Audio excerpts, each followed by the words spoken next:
இல்ல. ஏன் இந்த பொண்ணோட பேரண்ட்ஸ் கிட்டே கேட்டிருக்கலாமே. இந்த பொண்ணோட முகத்தை பார்த்தா போதைப் பொருளுக்கு அடிமையான மாதிரி தெரியல. எதுக்கும் இம்யூன் டெஸ்ட் எடுத்து பார்த்த பிறகு விசாரிக்கலான் இருக்கேன். இம்யூன் டெஸ்ட்னா? இதுவும் பிளட் டெஸ்ட் தான்.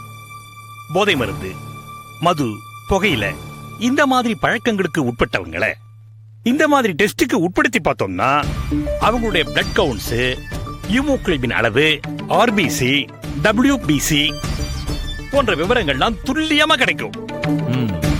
இந்த விவரங்களை வச்சுக்கிட்டு ஒருத்தர் எத்தனை வருஷம் போதை மருந்துக்கு அடிமையாயிருக்காருங்கிறத நம்மால கண்டுபிடிச்சிட முடியும்.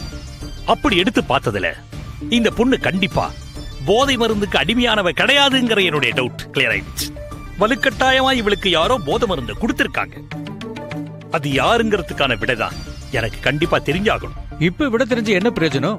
இவளுக்கு தான் பிரெயின் டெத் ஸ்டேஜ்னு சொல்லிட்டீங்களே. பிரெயின் டெத்லயும் எத்தனையோ கேஸ் கடைசி நேரத்துல உயிர் பழிச்சிருக்காங்க. அதனால கண்டிப்பா விட தெரியும். ஹலோ டாக்டர், அந்த பொண்ணு சீதா தேவியோட பேரண்ட்ஸ் ஒரிஜினல் இல்லையோன்னு டவுட்டா இருக்கு டாக்டர். என்னது? ஒரிஜினல் பேரண்ட்ஸ் இல்லையா? ஆமா டாக்டர். எதை வச்சு சொல்றீங்க? கொஞ்சம் மானிட்டர் ரூமுக்கு வாங்க டாக்டர். ஓகே. நர்ஸ் டாக்டர், இந்த பொண்ணுக்கு நினைவு திரும்பின உடனே எனக்கு இன்ஃபார்ம் பண்ணுங்க. Okay doctor. ரகு வா. Okay.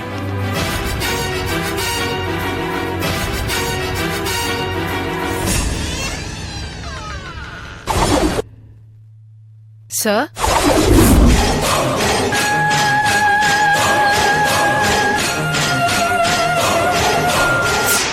Charu, yes sir. please sit down. Thank you.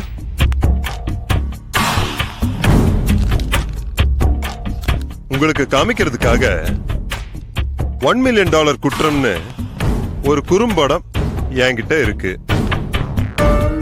Interview ஆரம்பிக்கிறதுக்கு முன்னாடி நீங்க ஒரு தடவை அத பார்த்தா உங்களுக்கு நல்லது.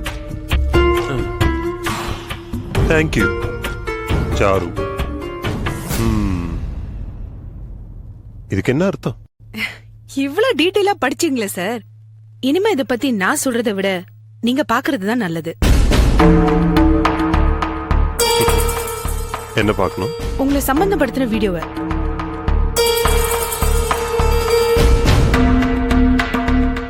வீடியோவா? எஸ். புரியலையே. இப்ப புரியும்.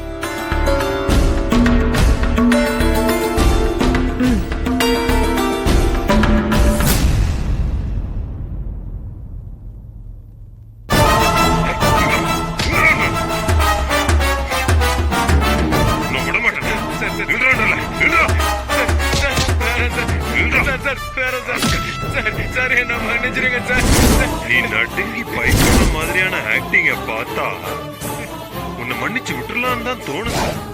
ஆனா நீ செஞ்ச துரோகத்தை நினைச்சா இந்த துப்பாக்கி கூட சுடு சுடுன்னு சொல்லுது.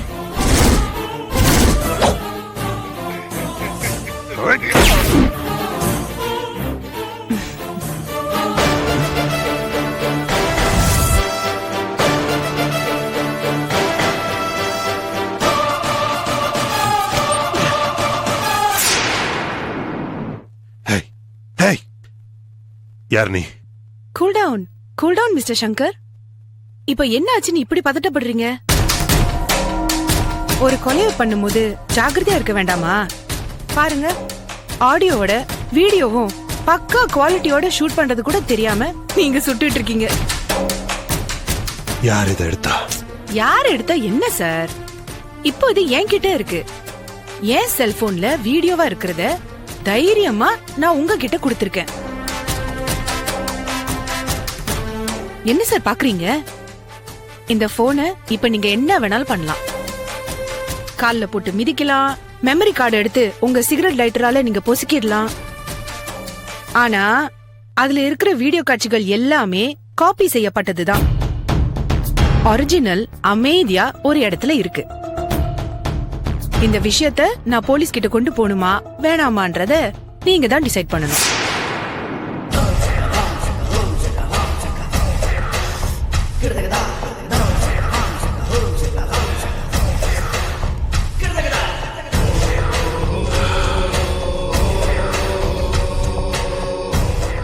உனக்கு எவ்வளவு பணம் வேணும்? பயங்கர ஷார்ப் சார் நீங்க. நேரடியா பிசினஸ்க்கே வந்துட்டீங்க. எனக்கு பணம் வேண்டாம் சார். பின்ன உங்க கம்பெனில ஒரு வேலை வேணும்.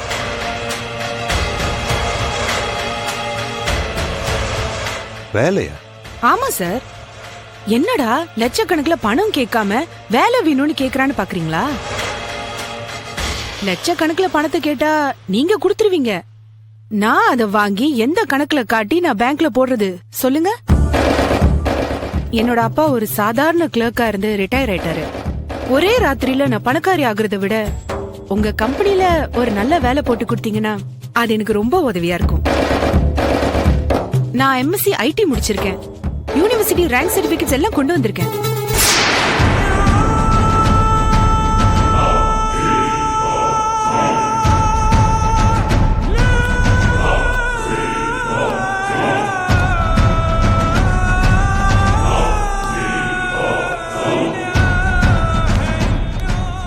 என்ன சார் பேச்சே காணோம்? நான் ஒன்னும் அடவடி பிளாக்மெயிலர் கிடையாது. நான் ஒரு நல்ல குடும்பத்தை சேர்ந்தவதான். எனக்கு அம்மா இல்ல, அப்பா மட்டும் இருக்காரு. எனக்கு கீழே 2 சிஸ்டர்ஸ் இருக்காங்க. காலேஜ்ல படிச்சிட்டு இருக்காங்க. நான் ஒருத்தரை காதலிச்சிட்டு இருக்கேன்.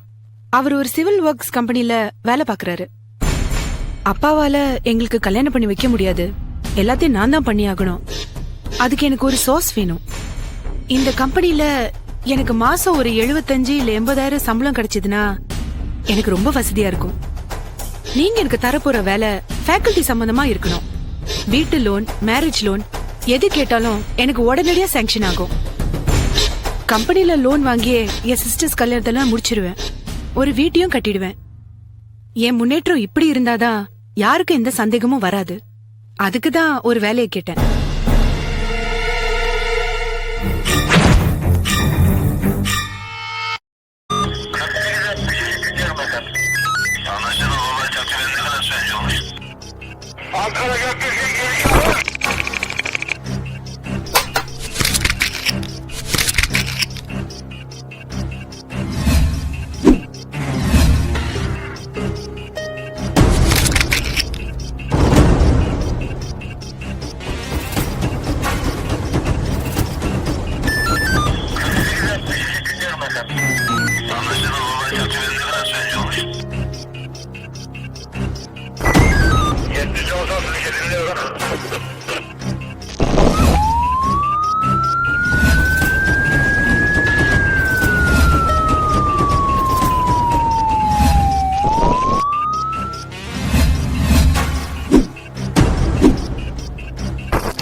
Yeah, we don't want to do anything to scare your children. That's the last thing we want to do. We don't want to scare anybody.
If you enjoyed this video, kindly like, share, comment, and for further our interesting videos, subscribe our channel below.